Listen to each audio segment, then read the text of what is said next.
Do you know what girls are more scared of than losing a man they like? They're more scared of having the man they like, but he doesn't like her anymore. So what will happen if I put a girl in those kind of scenarios and she doesn't act right or doesn't make the right choice? What I will do, instead of actually getting rid of her, I'll keep fucking her, but I'll fuck her different. So instead of, there's no kissing anymore. You understand? You understand? He's not doing that thing anymore. She's gonna feel it different. Yeah. And afterwards, she's gonna be like, "You don't love me anymore, do you?" Where's this going? You've threatened intimacy. Yeah. You've threatened intimacy. And she's gonna get. It's no longer intimate on any level. She got fucked, and then afterwards, she'll be like trying to give me a hug. I'll be like, "Oh wait, I gotta go out." And I'm gonna change on such a small level that will hurt her more than even losing you. The reason guys can't do that is because if they fuck a bitch again, they fall back in love like a pussy. I won't do that, but. There's been scenarios where a girl hasn't acted quite right over something small, not a big transgression like cheating.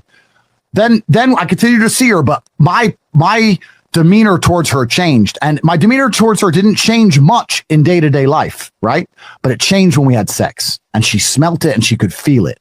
And it hurt her bad. And she got her ass in line fast. He used to kiss me. He used to hug me afterwards. These small things. You go from all that nice shit to just fucking her like she's, but not in a good way like she's nothing. In a bad way like she's nothing. The real G's know what I'm saying here. There's a difference. Yeah, there's a difference. And you'll speak to this about it's because in that moment you have her in her most vulnerable place. That's right. Mm-hmm.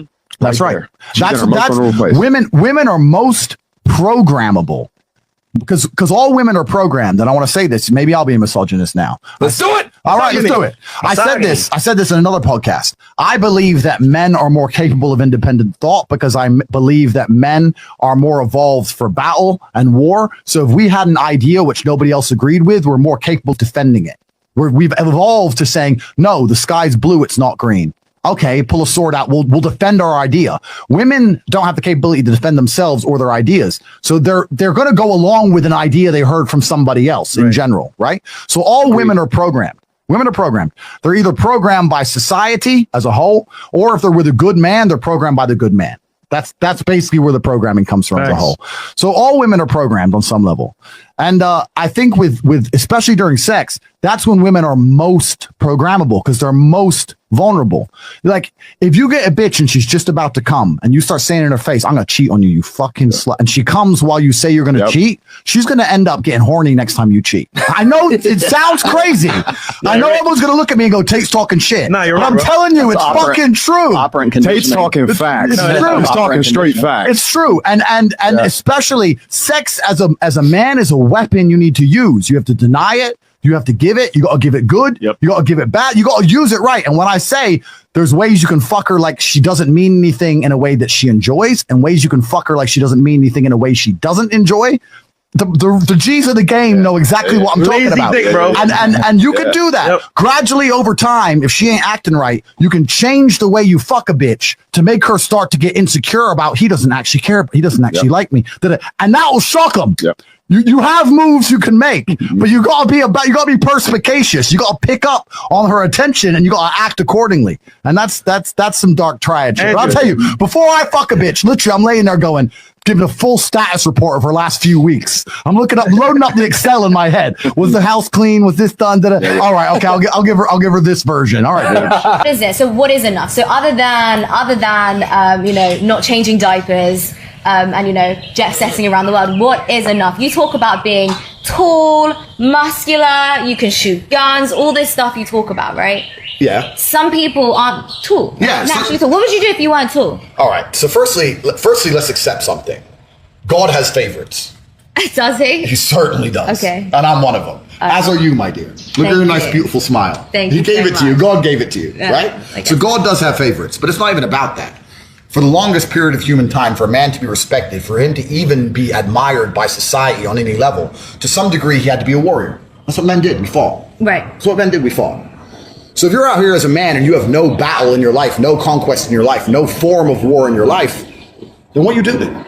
And it doesn't have to be physical. Physical is the best example of it. Every woman wants a boxer or a cage fighter. Of course you do.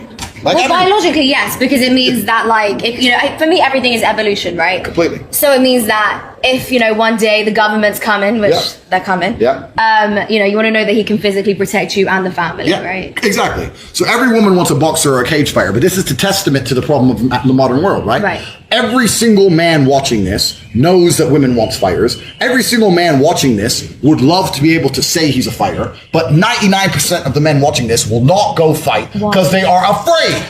They're all cowards. They'll make up every excuse under the sun. Oh, it's busy with my Bitcoin. Oh, You're all a bunch of pussies. They are pussies, all of them. That's all they are. They're pussies. And women can smell that. So if you want to have a woman who truly respects you, you need to put yourself through war in some form.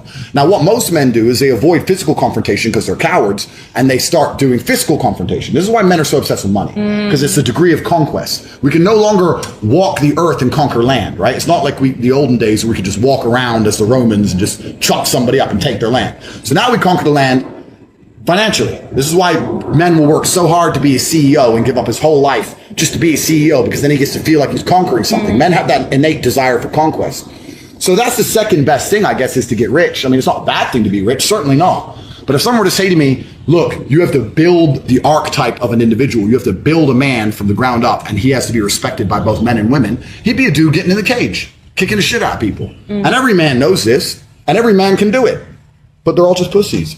We suffer from modern society, and all of its problems suffers from the fact that we are plagued by monumental cowardice amongst the male population. All men are cowards. They're cowards. It's literally mind-blowing to me, the level of cowardice we're forced to endure. Everyone's a pussy. Everybody. Why? Because they've been deliberately designed to be pussies. The femme-centric systems has deliberately installed frames in their mind. Which femme-centric system? Every single system is femme-centric. You get things wrong in relationships? Do you ever have to apologize, make amends to women for things you've done or said? No, because I will never apologize, because I don't make mistakes. Everything I do is conscious. So even if I do something you don't like. How do you know that? How do you know that everything you do is conscious? Because I know exactly what I'm doing. How do you know that? Okay, give me an example. Okay, so when I say that, how can you know that? How can any of us know that we're perfectly conscious? There's no way I've done anything in a relationship and was like, oops, shouldn't have done that, ever. Yes, I did it. Yes, I knew I was going to do it. Yes, that was my intention. Yes, I did it. I'm sorry it's hurt your feelings, but I did it because I wanted to do it. So I'm not going to pretend I didn't want to do it. And I really do think that in relationships, especially with women, because I get this all the time from men, because I have a whole bunch of guys who cannot believe, like me and my long-term girlfriends, and they see me posting all these other girls. They're like, surely your girl sleep with other men too? I'm like, no. Oh, but she sees you cheat. I'm like, so? But because there's a whole level of cowardice to lying about things. I think that's what annoys women the most. So I'll give an example. If I have a girlfriend and I go out on a night out and I fuck someone, and then she catches me, finds a text message, and I'm like, oh, I don't know who she is. Oh, no, it wasn't me. It was my friend. I lie, and then she catches me again, and she knows I definitely did it. Now I've just come across the pussy. But if she goes, what's this? Got drunk, fucked some girl, don't remember her name. I'm really sorry about it. If you want to leave, leave. But obviously I love you. She doesn't matter, so it's up to you. Boom. Like, there's a whole degree of, I really believe part of them respects you for that. The part of them are like, at least he didn't lie. Like, they respect how honest and brutal you are about it. So I don't apologize for anything, even if I do shit they don't like, because I did it on purpose. So I'm not sorry. So I'm not going to lie. So I know I did it.